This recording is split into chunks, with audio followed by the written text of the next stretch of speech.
በረከት ወርቁ አደራ ወይም ደግሞ በረከት ገበሬዋ የተባለችው እቺ ሴት ከዚህ በፊት የአየርላንድ ያለው ማንጋርድ ሴኩሪቲ የኔ ነው 42 ሚሊዮን ዩሮ አካባቢ ወርዝ አለው እና የኔ ነው ብላ ስትተረተር ነበርና በህልሟ መሰለኝ ሳይሆን በህልም አንዳንዴ እኮ የአባትህ የሚሰራበት መስሪያ ቤት በልጅነታችን የኛ ነበር የሚመስል በርግጥ የሷ ነው ወይ የሷስ ከሆነ ለኛ እንደዚህ ማስተዋወቅ ለምን አስፈለገ የሚለውን እንየው። በመጀመሪያ ደረጃ ግን ምንድነው የሚሰራው?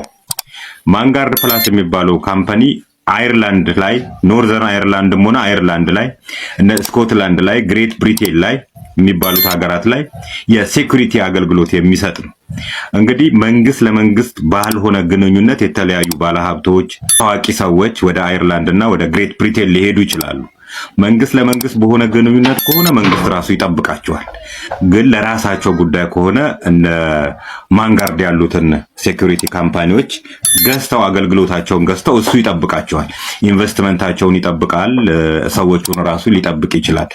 ሰዎቹ ሀገር ውስጥ ግዛች ሀገር ላይ ገብተው እስኪወጡ ድረስ ወይም ደግሞ ኢንቨስትመንቱ እዛ ሀገር ላይ እስካለ ድረስ ሊጠብቅ የሚችል ትልቅ ካምፓኒ ነው። ይሄን ካምፓኒ ለመመስረት በመጀመሪያ ደረጃ አየርላንድ ላይ፣ ስኮትላንድ ላይ፣ ኢንግላንድ ላይ ውትድርና ስልጠና መውሰድ አለብህ ወይ በውትድርና ስልጠና ማገልገል ይጠበቅባል። እንደዚህ አይነት ካምፓኒዎችን ለመመስረት ከዚህ ጀምርና ታዲያ ማንጋርድ ፕላስ የማን ነው ብለን ስንጠይቅ ጋቢጄ ሆልዲንግ ሊሚትድ የሚል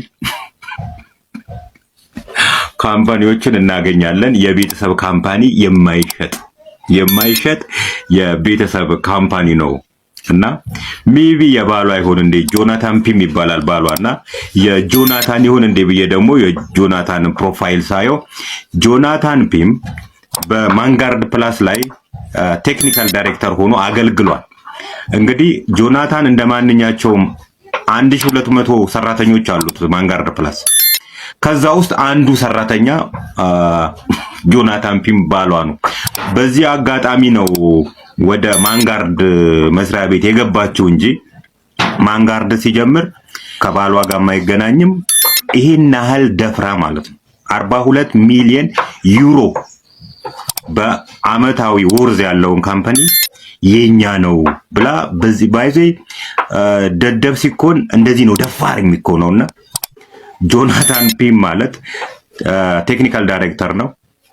ግን የውጭ ካምፓኒዎች ምን ያደርጋሉ መሰላችሁ? በደሞዝ ብቻ አይደለም የሚያሰሩት፣ ሼር ይገዙላቸዋል ለሰራተኞቻቸው የኔ ነው ስሜት እንዲሰማቸውና መስሪያ ቤታቸውን እንዲወዱ ትናንሽ ሼሮች ይገዙላቸዋል። ለምሳሌ አርሰናል ላይ አርሰን ቪንገር ሼር ነበራቸው። በገንዘብ የገዙት አይደለም፣ ላበረከቱት አስተዋጽኦ የተሰጣቸው ሼር ነች።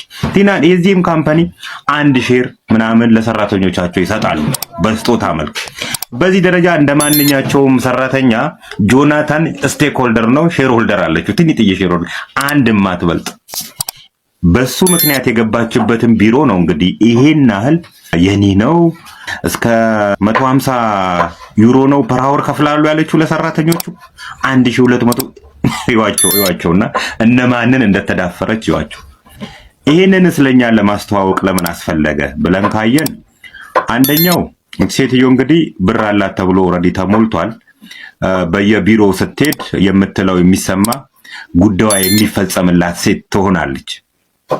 ስለዚህ አገር ውስጥ ስልችት ያላቸው በተለይ የመሬት ኢንቨስትመንት ጥያቄዎች የሚጠይቁ ኢንቨስተሮች ጉዳያቸው የሚፈጸመው በሷ በኩል ነው አሁን ላይ። ስለዚህ እሷ ኢትዮጵያ ውስጥ ድልልናዋን ታቀጣጥለዋለች ማለት ነው። እንደውም አንድ ሰው ሲናገር የሰማሁት የመሬት የእርሻ ላይ ኢንቨስትመንት ለማድረግ ፈልጌ በሷ በኩል በተለያዩ ኦሮሚያ ቢሮዎች ሄጄ ቢሮክራሲውና ጉቦው ስለሰለቸኝ ሰዎች ሳማክር እሷን በሷ በኩል ይርተብዬ እሷን ስነግራት 10 ሚሊዮን ብር ለሰዎች የሚሰጥ አንጣና የኢንቨስትመንት መሬት አሰጣሃለሁ ብላኛለች ብሏል። እንግዲህ የነዚህ አይነት የድለላ ስራ በባለ ሀብቶችና በባለስልጣናት መካከል የድለላ ስራ የምትሰራ ሴት ስለሆነች አላት የሚሉ አሁን እንዲወራ ይህ ድርጅት ዓመታዊ ገቢው ከ42 ሚሊዮን ዩሮ በላይ እንደሆነና የእኔ ነው ስትል በድፍረት ተናግራለች። ነገር ግን ይህ ኩባንያ ተራ ድርጅት አልነበረም። ቫንጋርድ ፕላስ በአየርላንድ፣ ኖርዘርን አየርላንድ፣ ስኮትላንድ እና ግሬት ብሪቴን አካባቢዎች የሴኩሪቲ አገልግሎት የሚሰጥ ግዙፍ ተቋም ነው። ይህ ድርጅት ታዋቂ ሰዎችን፣ የመንግስት ባለስልጣናትንና ትላልቅ ኢንቨስትመንቶችን የመጠበቅ ኃላፊነት ያለው ሲሆን እንዲህ አይነቱን ኩባንያ ለመመስረት በእንግሊዝ ወይም አየርላንድ የግዴታ የውትድርና ስልጠናና አገልግሎት ማለፍን ይጠይቃል።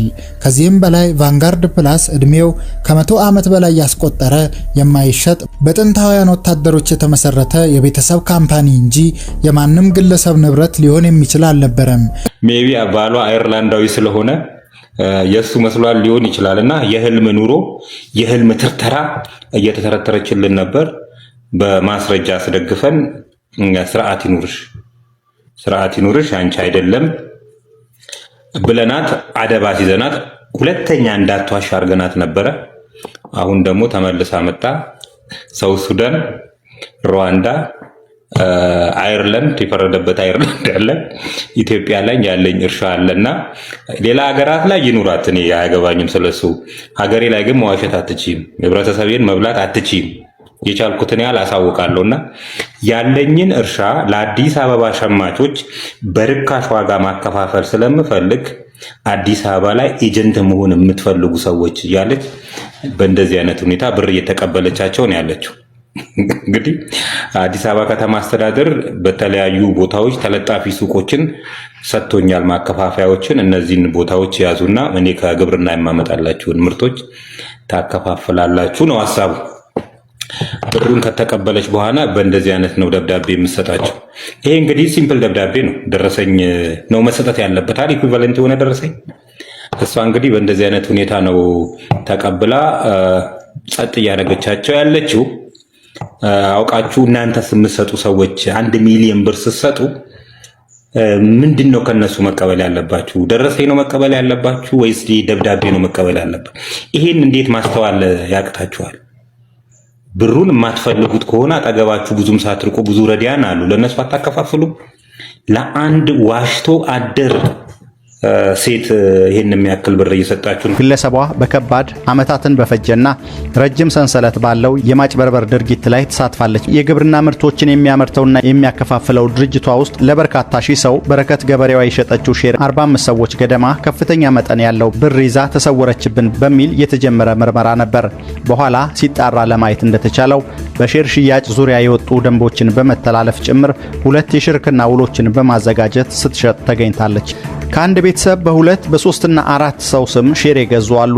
ግለሰቧ ደግሞ ለዚህ አንዱና ዋናው ማሳመኛዋ ከመንግስት ጋር በቅርበት እንደምትሰራ መናገሯና ከባለስልጣናት ጋር አብራ የተነሳቻቸውን ፎቶ በስፋት መልቀቋ ነው። የበረከት ገበሬዋና የሌሎች ተከሳሾች ጉዳይ ዛሬ ፍርድ ቤት ቀርቦ ታይቷል። በኢትዮጵያ ነዳጅና ኢነርጂ ባለስልጣን ምክትል ዋና ዳይሬክተርና በኢትዮጵያ ነዳጅ አቅራቢ ድርጅት ዋና ዳይሬክተርን ጨምሮ በ13 ግለሰቦች ላይ በገበያ ላይ የነዳጅ እጥረት እንዲከሰት አድርገዋል በሚል ከባድ ሙስና ወንጀል የተመሰረተባቸውን የፌዴራል ከፍተኛ ፍርድ ቤት የልደታ ምድብ 3ኛ የሙስና ጉዳዮች ወንጀል ችሎት አቃቤ ሕግ ክሱን አሻሽሎ እንዲያቀርብ አዟል። ይፈለጋሉ ማስታወቂያ የወጣባቸው ወይዘሮ በረከት ወርቁን ጨምሮ ፖሊስ ዛሬ ሰኔ 1 ቀን 2018 ፍርድ ቤት ሊያቀርባቸው አልቻለም። ወይዘሮ በረከት ወርቁ ከሀገር መውጣታቸውን በማህበራዊ ሚዲያ በማረጋገጡ ጥሪው በአዲስ ዘመን ጋዜጣና በኢትዮጵያን ሄራልድ ጋዜጦች፣ ሌሎች ደግሞ በአዲስ ዘመን ጋዜጣ ጥሪ እንዲደረግላቸው ፍርድ ቤቱ አዟል። በዚህም ችሎቱ የተሻሻለውን ክስ ለመመልከትና የጥሪውን ሂደት ለመከታተል ለሰኔ 18 ቀን 2018 ተለዋጭ ቀጠሮ ሰጥቷል። ሰላም ውድ ወገኖቼ፣ ቤተሰቦቼ እንዴት ናችሁ? እንግዲህ ዛሬ ቀን ሙሉ ሳር ሳጭድ ነው የዋልኩት። በጣም ከባድ አይደለም እውነት ለመናገር። እቺ ከጎኔ የምታያት ማሽን ሳር ማጨጃ ናት። ራሷን ችላ ነው የምታጥለው። ግን ይሄ በጣም ረጅም ስለሆነ አስቸገራ ሳላሳያችሁ እንዳልቀር ነው። እንደዚህ አይነት ማሽን በነገራችን ላይ ኢትዮጵያ ውስጥ 4 አለኝ። እርሻ ውስጥ እንጠቀምበታለን። ግቤ በጣም ሰፊ ስለሆነ ሳር አጫጅ የለኝም። እዚህ ሀገር ሰራተኛ እንደ ልብ ማግኘት ከባድ ነውና እንግዲህ ምን ያው ስራ እየሰራው ስላልሆነ ራሴ አጭዳለሁኝና እንዴት እንደምታጠብ ግን ላሳያችሁ። ሰላም ውድ ወገኖቼ፣ ቤተሰቦቼ እንዴት ናችሁ? እንግዲህ ዛሬ ቀን ሙሉ ሳር ሳጭድ ነው የዋልኩት። በጣም ከባድ አይደለም እውነት ለመናገር። እቺ ከጎኔ የምታያት ማሽን ሳር ማጨጃ ናት። ራሷን ችላ ነው የምታጥነው። ግን ይሄ በጣም ረጅም ስለሆነ አስቸገራ ሳላሳያችሁ እንዳልቀር ነው። እንደዚህ ፍርድ ቤቱ ፈልጌ አጥቻታለሁ ብሎ የፍለጋ ትዕዛዙን በጋዜጣ እንዲቀጥል ከወሰነ ከጥቂት ሰዓታት በኋላ በረከት ገበሬዋ በራሷ ማህበራዊ ሚዲያ ገጽ ላይ የለቀቀችው ምስል መላውን የማህበራዊ ሚዲያ ተጠቃሚዎች አነጋግሯል። በምስሉ ላይ በረከት በአየርላንድ በሚገኝ መኖሪያ ቤቷ የግቢውን ሳር ስታጭድ በግልጽ ትታያለች። ብዙዎች ይህንን ድርጊት በአጋጣሚ የመጣ ሳይሆን በረከት የፍርድ ቤቱ ውሳኔና የፖሊስን የፍለጋ ሂደት ማወቋን እንዲሁም ደግሞ በፖሊስ መፈለጓን እንደ ቀልድ እንደወሰደችው ማሳያ ነው የሚል እምነትም አላቸው። በረከት ገበሬዋ አሁን የምትገኝበት ስፍራ በተዘዋዋሪ በማሳየት ለህግ አካላት ያላት መረሽ የሌለው አቋም በብዙዎች ዘንድ አስገራሚ ሆኖ ተቀባብለውታል። ፍርድ ቤቱ የፍለጋ ማዘዣ በጋዜጣ እንዲወጣ ከተወሰነ ማግስት እርሷ በውጭ ሀገር ሆና በሰላም ሳሯን ስታጭድ መታየቷ የኢትዮጵያ የፍትህ ስርዓት በሳይበር ወንጀልና በተጠርጣሪዎች ፍለጋ ላይ ያለውን ተግዳሮትም ሌላ መነጋገሪያ አጀንዳ አድርጎታል ማለት ነው። እናንተ በዚህ ጉዳይ ላይ ሐሳብ አስተያየት ካላችሁ ኮሜንት ላይ መጻፍ ትችላላችሁ። ከበረከት ጋር አብረ የተኛ ባለስልጣን በሙሉ ቪዲዮ አለልህ። ለዛ ነው የፈራችሁት። ስልጣናቸውን ተገን በማድረግ አገርና ህዝብን እንደፈለጉ ሲያዙ የነበሩት እነዚያ ባለስልጣናት መጋረጃዋ በጥንቃቄ በተዘጋ ክፍል ውስጥ ተራ የመሻት ምርኮኞች ነበሩ። ቦርጫቸውን እያዝረከረኩ በስልጣን ስካር ናውዘው ካንሶላው በስተጀርባ የተሸሸገውን ረቂቅ ወጥመድ ሳያስተውሉ በረከት ገበሬዋ በዘረጋችላቸው የሴራ መረብ ውስጥ ተደፉ። እሷም ነገሮችን ለማስፈጸሚያ የሚሆንላትን ስልት ባልጋና ባንሶላ ዙሪያ በመጎንጎን እያንዳንዱን የባለስልጣናቱን ፍትወትና የውርደ እንቅስቃሴ በድብቅ ካሜራዎቿ ትቀዳ ነበር። አገኘሁ ብለው በስሜት የተነከሩበት ያ ያልጋ ላይ ፈጠራ በማግስቱ ስልካቸው ላይ በሚደርሳቸው አጫጭር የቪዲዮ ምስሎችና ዋ በሚል ቀጭን መልእክት ወደ ዘላለማዊ የስልጣን ግዞተኝነት እንደሚቀይራቸው አልገመቱም ነበር። ዛሬ በኢትዮጵያ ፖለቲካዊ አየር ላይ ትልቅ መነጋገሪያ እየሆነ የመጣው የበረከት ገበሬዋ የክስ መዝገብና እሱን ተከትሎ በማህበራዊ ትስስር ገጾች አደባባይ ላይ የተዘረገፈው ምስጢር ይህንን የቆየና የጠነዛ የስልጣን መሸሸጊያና የማስፈራሪያ ስልት በጉልህ ወደ መድረክ አምጥቶታል። የፌዴራል ከፍተኛ ፍርድ ቤት የልደታ ምድብ ሶስተኛ የሙስና ጉዳዮች ወንጀል ችሎት በገበያ ላይ የነዳጅ እጥረት እንዲከሰት አድርገዋል በሚል በ13 ግለሰቦች ላይ የመሰረተውን የከባድ ሙስና ወንጀል ክስ ለመመልከት ዛሬ በዋለው ችሎት በክስ መዝገቡ 7ኛ ተራ ቁጥር ላይ የተጠቀሱት ወይዘሮ በረከት ወርቁ ነበሩ ሳይገኙ ቀርተዋል። ፖሊስ ይፈለጋሉ ማስታወቂያ ቢያወጣም ተከሳሿን ፍርድ ቤት ማቅረብ አልቻለም። ይህ የችሎት መቅረት ግን ተራ የፍትህ መስተጓጎል ብቻ አይደለም። ከጀርባው የአገርን የደህንነት መዋቅር የባለስልጣናትን ሞራልና የተቋማትን ታማኝነት ጥያቄ ውስጥ የከተተ ትልቅ የማስፈራሪያ መረብ መዘርጋቱን የሚያሳይ ወጥመድ እንጂ። ለዚህም ነው ባለስልጣናቱ እሷን ለመንካትም ሆነ ህግ ፊት ለማቆም የፈሩት። የማጋለጥ የሚያሳየው የባለስልጣናትን የሞራል ዝቅጠት ብቻ ሳይሆን የአንድ ሀገር መሪዎችና ውሳኔ ሰጪዎች በግለሰቦች እጅ እንዴት ታጋች እንደሚሆኑና የሀገርና የህዝብ ሀብት እንደ ልብ ለመዝረፍ አልጋና አንሶላ እንዴት ወደ ስልጣና ማስገደጃነት እንደሚቀየሩ ነው። ነዳጅ በሊትር እየተቀነሰ ህዝብን በየማደያው ሰልፍ ይዞ በሚሰቃይበት ሀገር ውስጥ ሚኒስትሮችና ባለስልጣናት መርከብ ሙሉ ነዳጅ ለሌላ ሀገር ነጋዴዎች እየሸጡ በሚሊዮን የሚቆጠር ዶላር ሲያካብቱ እንደነበር ክሱ ይጠቁማል። ይሁን እንጂ በዚህ መዝገብ ውስጥ እጅግ አስገራሚዋ ተዋናይት ወይዘሮ በረከት ወርቁ ወይም በረከት ገበሬዋ ናት። እሷ ፍርድ ቤት ከመቅረብ ይልቅ በአሁኑ ጊዜ በአውሮፓ በአየርላንድ ሀገር እንደምትገኝና ጉዳዩን ወደ ዓለም አቀፍ የሰብአዊ መብት ተሟጋቾች መድረክ እንደወሰደችው ተረጋግጧል። በረከት ራሷ በጻፈችው ጽሑፍ ኢትዮጵያ ውስጥ የሚኒስትሮችን ያህል ዘራፊ እንደሌለና ነዳጅ በማሽን ሳይሆን በመርከብ እንደሚቸበቸብ በመግለጽ የሀገሪቱን ከፍተኛ ባለስልጣናት በቀጥታ ትወነጅላለች። ባለስልጣናቱ የሀገርን የነዳጅ ክምችትና የህዝብን ሀብት ለጎረቤት ሀገር ነጋዴዎች አሳልፈው እንዲሰጡና ድንበር ጥሰው እንዲሸጡ የተገደዱት ምናልባትም በእነዚህ ቪዲዮዎች ስለታገቱና ፍላጎቷን ካላሟሉ ምስጢራቸው ለአደባባይ እንደሚበቃ ስለሚያውቁ ሊሆን ይችላል።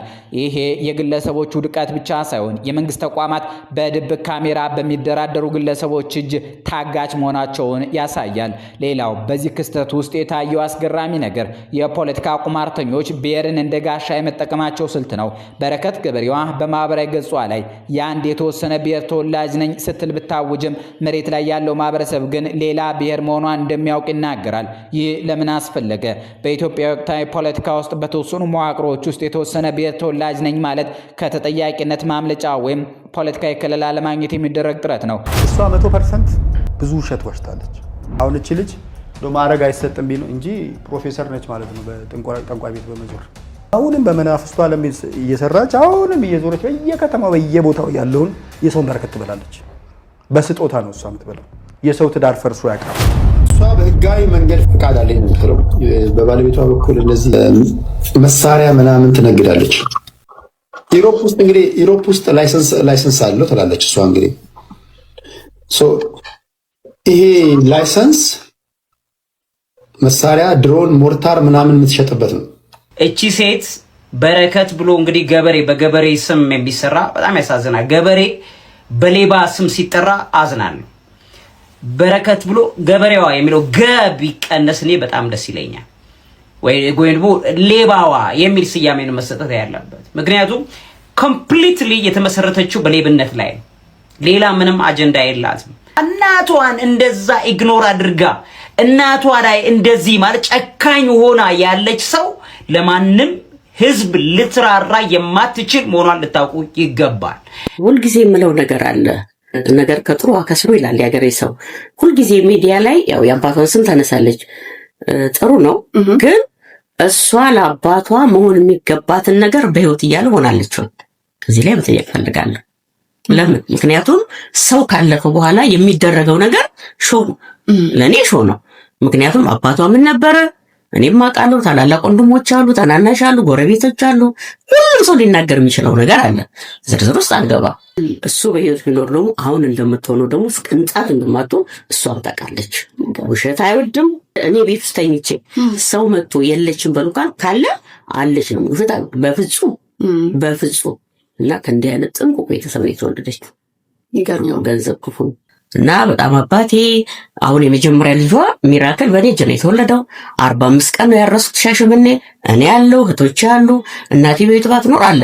ግን ሚዲያ ላይ ያለችው ሌላ መብቷን ቤተሰብ ማይንድ አትፈልግም። እኔም ብቻ አይደለም ወንድሞቿን ማንንም አትፈልግም። ስለዚህ በማየው ነገር እንደናንተ ቆጥቻ አውቃለሁ። ይሄ ነገር ትክክል አይደለም። አንቺ ያደግሽው በእግዚአብሔር ቤት ነው፣ በእግዚአብሔር ቃል ነው።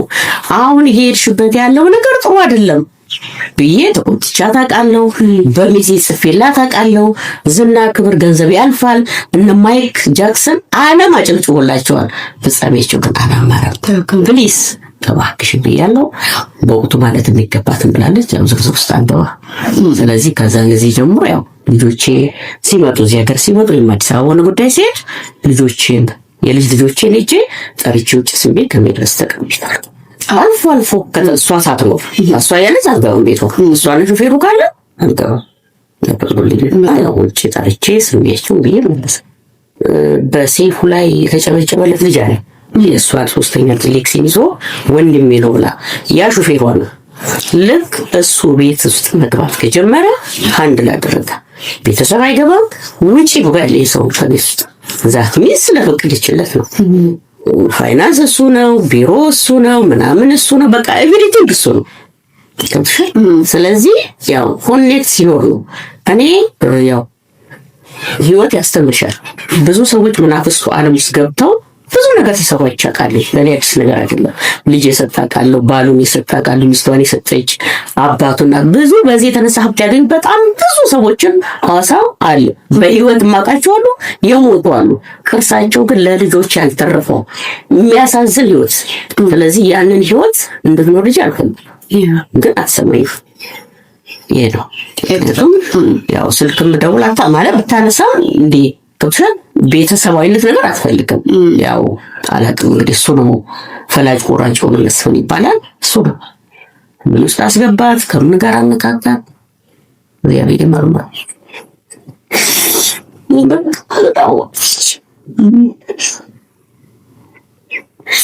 የሱን ክፍል ወዳኔ ማክሩ በጣም የሚያዘምር ልጅ ናት።